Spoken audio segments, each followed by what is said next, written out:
Toi, qu'est-ce?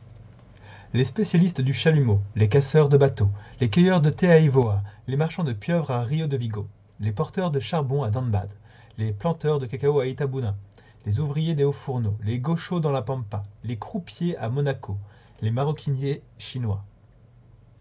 Toi, qu'est-ce que tu veux faire plus tard? Ses parents, les premiers, ont posé la question. Et puis l'institutrice.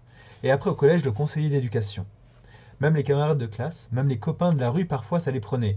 Qui disaient « Moi, quand je serai grand, je ferai ceci ou cela ». Ou encore, qui demandaient « Et toi ?» Il veut jouer avec le sable, le laisser glisser entre ses doigts, contempler le flot des grains minuscules, serrant la main sur une autre poignée de sable rose et léger, lui redonner à volonté une solidité passagère. « Qu'est-ce que tu veux faire plus tard? Moi? Quand? Plus tard, c'est quand? Eh bien, lorsque tu seras grand. Moi, grand? C'est tellement loin. » Il veut jouer avec l'eau. L'eau de la cuvette, à défaut d'une mare, d'un lac, à défaut d'une mer. Il veut, de sa main mouillée, caresser le visage de Christa, la petite fille cueillant les fleurs du jardin d'à côté. Il veut faire couler l'eau en perles contre sa peau, et puis sous son t-shirt. Elle dira que c'est frais, c'est bon, ça chatouille. Ceux qui démêlent la laine à Custanay, ceux qui fabriquent des roues de bicyclette, ceux qui castrent les maïs, ceux qui distillent le vétiver, ceux qui pêchent le thon à Traparo, ceux qui lavent les vitres à Chicago, ceux qui chargent les valises à Bangkok, ceux qui bradent des tapis à Créteil, ceux qui ont construit le canal de Rajasthan, long de 900 km. Plus tard, qu'est-ce que tu feras? Tu devrais t'en soucier, pense à ton avenir. Que veux-tu faire? Réfléchis.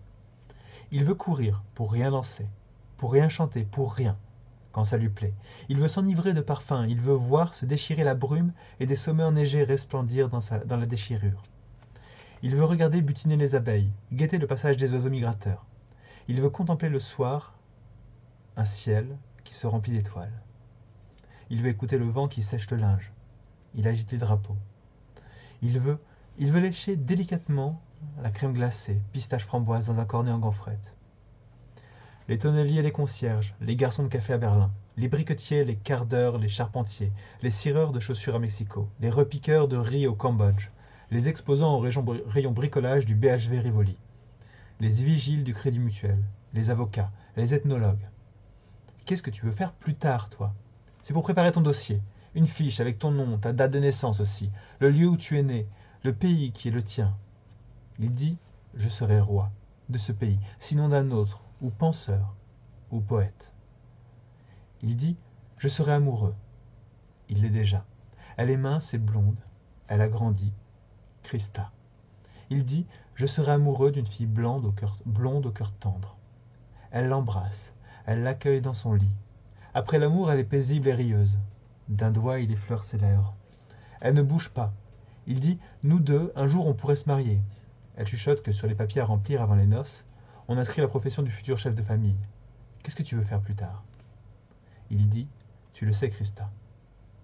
Demain, la semaine prochaine, le mois prochain et toutes les années à venir, je veux dormir dans tes bras. » Ceux qui supportent ceux qui portent, ceux qui soulèvent ceux qui lèvent, ceux qui lancent ceux qui attrapent, ceux qui vident ceux qui remplissent, ceux qui montent ceux qui démontent, ceux qui battent ceux qui débattent, ceux qui écrivent et décrivent.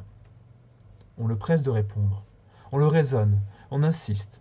Bien plus tard, quand tu seras vieux, tu t'assiras sur un banc au soleil pour lire ton journal et fumer ta pipe. Mais avant, que vas-tu faire? Et encore, il dirige son regard vers le ciel comme s'il espérait trouver une réponse dans la lente dérive des nuages. Il consulte des livres. Là, il découvre les histoires de chercheurs d'or. Il dit qu'il cherchera de l'or dans les rivières. Des histoires d'explorateurs. Et il dit qu'il explorera, que le monde est immense. Ça suffira pour l'occuper. Qu'il en fera le tour en 80 ans. Les marins, les huissiers, les informaticiens, les juges assermentés, les cartographes, les préposés à l'enregistrement, les visiteurs de prison, les chauffeurs routiers, les employés de bureau, les chefs d'études du génie civil, les boxeurs poids moyens, les pilotes de ligne. Christa vient d'avoir 18 ans. Elle est vendeuse chez Marjolaine Tissus. Elle propose à sa clientèle des toiles, et draps, et soieries. Elle vend des kilomètres de voile en tergale, un matériau lavable souple et fluide, infroissable et pas cher. Elle mesure, elle coupe, elle dit qu'elle a soin d'ajouter 1 centimètre à la longueur nécessaire afin d'éviter les réclamations. Ce sont des femmes qui achètent, des ménagères bien décidées à obtenir leur dû. Mais pour le rab, gare aux excès. La patronne sanctionnerait le gaspillage. Non, la patronne de Marjolaine Tissus ne s'appelle pas Marjolaine, mais Madame Janine Durand. Christa obéit à ses ordres. Oui, Voilà ce que je fais, moi, dit Christa. À toi de me dire, à présent. Il se ronge les ongles et marmonne. Il dit qu'il est demandeur d'emploi, qu'il fera n'importe quoi, qu'il ira se présenter à la mairie dans les bureaux spécialisés, qu'il étudiera toute offre, qu'il lira les petites annonces, qu'il passera des tests, rédigera des curriculums, posera sa candidature pour des stages de formation, plus tard, un peu plus tard. Les autres disent « un tien vaut mieux que » et aussi ne jamais remettre à demain ce qui. Il dresse l'inventaire de métiers disparus. Poinçonneur des tickets de métro, allumeur de réverbères, raccommodeur de porcelaine, gabier, maître de poste, mineur de fond, télégraphiste. Il attend Christa à la porte du magasin. Madame Jeannine Durand, de Marjolaine Tissu, le trouve à son goût, lui sourit. Un jour, elle l'aborde. Très vite lui fait savoir qu'elle aimerait l'associer à ses affaires de tissu, et bientôt de cœur et de sexe. Il ne dit mot. Elle évoque avec enthousiasme les attraits de la profession, parle bordereau, bilan et facture. Elle laisse entendre qu'une femme d'âge mûr, florissante, expérimentée, menant fort bien son commerce, a de sérieux avantages sur une Christa naïve et palote, sans guère de seins ni de fesses, définitivement condamnée à un emploi subalterne. Ceux qui travaillent, ceux qui bossent, ceux qui triment, ceux qui marnent, those who work, los que trabajan, tiecotoriek rabolat tayot, kelly che lavorano, diegenigen diarbeten, ele che ovdim, deder arbedger, os che trabalam. Christa prend son parti de voir en lui, désormais, le prince consort au royaume des tissus Marjolaine. Elle obtient en compensation une modeste prime de rendement. Parfois, il rôde entre les étalages où les étoffes mêlent leurs couleurs. Et s'il juge que le brun foncé de la bure n'est pas en parfaite harmonie avec le bleu étincelant d'un lamé, il ne dit rien. Il flâne, il palpe et caresse. Mais un soir, c'était plus tard, c'était hier, à l'arrivée d'un plein camion de cotonnade, Zéphyr Crétonne, Vichy indienne, de lainage, Cheviote Ratine, Serge Alpaga et le camion arrêté au carrefour, bloquait la circulation, et l'agent de service sifflait comme un zombie. Elle a dit, étourdiment, la pulpeuse madame Jeannine Durand, qu'il ferait preuve de bonne volonté en donnant un coup de main au livreur pour décharger les rouleaux. Insistant, juste cette fois, je t'en prie.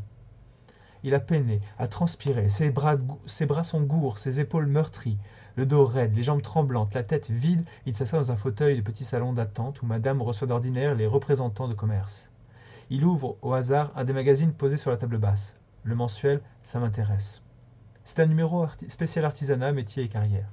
Il regarde fixement la liste non exhaustive des victimes consentantes d'une vieille malédiction. Les bobineurs, les spécialistes de l'agroalimentaire, les imprimeurs sérigraphes, les géophysiciens, les programmeurs sur appareils à commande numérique, les peintres en bâtiment, les techniciens de surface, les bergers du COS, les ingénieurs d'études spatiales, les opticiens, les prototypistes en emballage d'acier, les souffleurs de verre, les éboueurs et les maquettistes. Il a gémi ce soir-là dans le lit de madame Durand, propriétaire de Marjolaine Tissu. Endolori, rompu, il s'est tenu à l'écart des chairs épanouies de la grosse Jeannine, qui avait dit pourtant « Tu as travaillé, tu as droit au plaisir, à la tendresse ». Il a connu autrefois le corps de Christa, si léger, si doux. Elle aussi lui demandait « Qu'est-ce que tu veux faire dans la vie ?» Il s'est levé tôt le lendemain matin. Il s'est vêtu sans bruit. Il a bu un expresso à la cuisine. Il souffrait de courbatures. Il a pris la clé du magasin, accroché à la patère. Il est descendu seul dans le grand hall obscur. Il a baissé son pantalon. Il a uriné, déféqué sur la soie et sur le velours. Il s'est enfoncé l'index dans la gorge jusqu'à la luette et a vomi au creux des flanelles. Il s'est essuyé la bouche avec un pur laine traité antimite. Il a trouvé sur le comptoir des crayons feutres qui servent à composer les pancartes alléchantes « Affaires du jour » ou « Promotion spéciale ». Il a tagué les shantung, barbouillé d'encre les plumetis délicats. Il s'est emparé des ciseaux. Il a détaillé un coupon de satin en milliers de rubans, dont il est occasionnellement capable d'accomplir une action s'inscrivant dans la logique évolutive d'un projet cohérent, diront les autres après examen et réunion de synthèse, qui à leur tour lui posent des questions. La question « Que veux-tu faire ?» Il a soupiré. « Laissez-moi. » Et puis encore, sur la fiche, quelqu'un a fini par écrire « Inadapté ». Quelqu'un a dit levant la tête « Nous pourrons le garder s'il n'est pas agressif. » Madame Jeannine Durand de Marjolaine Tissu a congédié Christa pour faute professionnelle. Christa omettait chaque jour de ranger dans le tiroir les crayons feutres et les ciseaux. On le garde. Il n'est pas agressif. N'a présenté qu'une seule requête. Il a prié qu'on le dispense des quelques activités qui lui étaient proposées dans le but thérapeutique.